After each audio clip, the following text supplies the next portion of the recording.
Shalom, shalom, peuple de Dieu, et bienvenue à la Rhapsodie du jeudi 11 novembre 2021.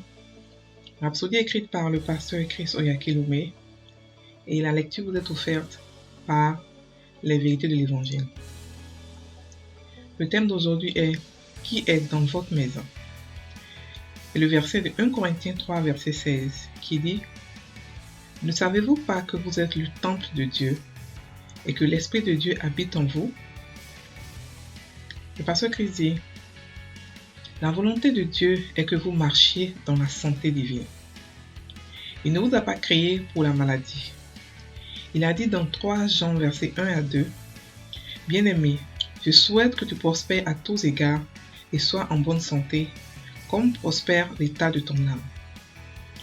Pour garantir votre santé divine, il a envoyé le Saint-Esprit vivre en vous. » Romains 8 verset 11 déclare « Et si l'Esprit de celui qui a ressuscité Jésus d'entre les morts habite en vous, celui qui a ressuscité Christ d'entre les morts rendra aussi la vie à vos corps mortels par son Esprit qui habite en vous. » Fin du verset.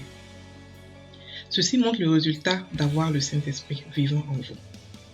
Il a vivifié, donné la vie à votre corps jusqu'ici enclin à la mort ou condamné à la mort. Le verset 10 précédent dit « Et si Christ est en vous, le corps, il est vrai, est mort à cause du péché, mais l'Esprit lui donne vie à cause de la justice. » Et cela de Romains 8, verset 10. Le Saint-Esprit en vous est la vie de votre corps physique. Donc c'est celui qui vit en vous qui importe. Certaines personnes sont fragiles, faibles, brisées et malades dans leur corps à cause de celui à qui elles ont donné accès dans leur corps. Votre corps est votre maison. Donc la question est celle-ci. Qui est dans votre maison? Qui avez-vous autorisé à vivre à l'intérieur de votre corps? Est-ce le Saint-Esprit ou les démons? Réalisez-vous que c'est vous qui décidez celui qui habite dans votre corps. Paul nous a passionnément sollicité dans Romains 12, verset 1, quand il a dit « Je vous exhorte donc, frères, par les compassions de Dieu, à offrir vos corps comme un sacrifice vivant, saint, agréable à Dieu, ce qui sera de votre part un culte raisonnable. » Ainsi, dans 1 Corinthiens 6, verset 19 à 20, il a insisté « Ne savez-vous pas que votre corps est le temple du Saint-Esprit, qui est en vous, et que vous avez reçu de Dieu, et que vous ne vous appartenez point à vous-même, car vous avez été rachetés à un grand prix. Glorifiez donc Dieu dans votre corps et dans votre esprit, qui appartient à Dieu. » Fin du verset. Si pour quelque raison que ce soit, il y avait des démons qui vous tourmentaient et causaient toutes sortes de douleurs, de détresse, d'infections et de maladies dans votre corps, vous pouvez vous libérer à l'instant même en utilisant le nom de Jésus. La Bible dit « Voici les miracles qui accompagneront ceux qui auront cru. En mon nom, ils chasseront les démons. » Marc 16, verset 17.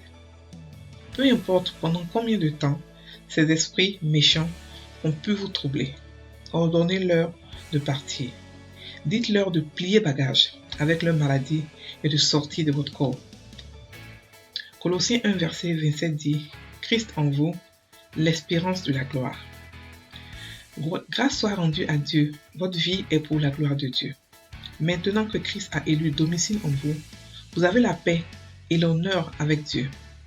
Dieu vous a séparé de la maladie, des maux et de tout ce qui est des ténèbres. Alléluia. Fin de la rhapsodie. Le pasteur explique quelque chose de vraiment important aujourd'hui. Il dit « Qui est dans votre maison ?»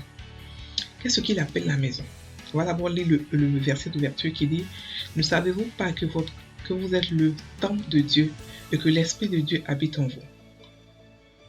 Il dit que Dieu veut que nous marchions dans la santé divine, pas dans la guérison. La guérison, c'est un signe pour les païens. La guérison, c'est pour les païens. Mais la santé divine, c'est pour nous les chrétiens. Et 3 Jean 1, verset 2 dit « Bien-aimé, je souhaite que tu prospères à tous égards et sois en bonne santé, comme prospère l'état de ton âme. Ça veut dire quoi? Pour Dieu, la prospérité est de plusieurs manières. La prospérité, c'est vrai que c'est aussi financière, mais ça va avec la santé divine. Et ça va aussi avec l'état de notre âme. Et le pasteur explique que l'Esprit de Dieu qui est en nous fait de nous des personnes qui ont tout le temps la santé divine. Parce que Romains 8, on dit, et si l'Esprit qui a ressuscité Jésus entre les morts habite en vous, celui qui a ressuscité Jésus rendra aussi la vie à vos corps mortels. Donc celui qui est malade aujourd'hui, un chrétien, peut prendre cette parole et la méditer et recevoir sa guérison. Méditez la jour et nuit, comme les médicaments. Donc quand vous partez chez le médecin, il vous donne des médicaments à prendre 3 fois par jour. Et vous guérissez, vous avez la foi, vous guérissez. Prenez aussi la parole pour la méditer. Donc il explique que, encore dans le verset 10, Romains 8, verset 10, et si Christ est en vous, le corps, il est vrai, est mort à cause du péché, mais l'esprit lui donne vie à cause de la justice. Ça veut dire que si Christ est en nous, nous avons déjà la santé divine. Il explique aussi que être malade est un choix. On a autorisé sans nous rendre compte la maladie en nous. Parce que naturellement, avec notre corps naturel de chrétien, quand nous devenons chrétiens, nous ne sommes plus soumis à la maladie. À moins que nous l'autorisons. C'est pour ça que le titre dit, qui autorisez-vous à l'intérieur de votre corps? Qui autorisez-vous dans votre maison? Parce que notre corps est notre maison. Et notre corps, ça nous incombe à nous de pouvoir en prendre soin. C'est pour cela que Paul a dit que nous devons donner notre corps en tant que sacrifice vivant, saint, agréable à Dieu. Un sacrifice vivant, ça veut dire quoi? Que nous devons tenir notre corps en santé. Ça, c'est notre responsabilité de tenir notre corps en santé, en bonne santé.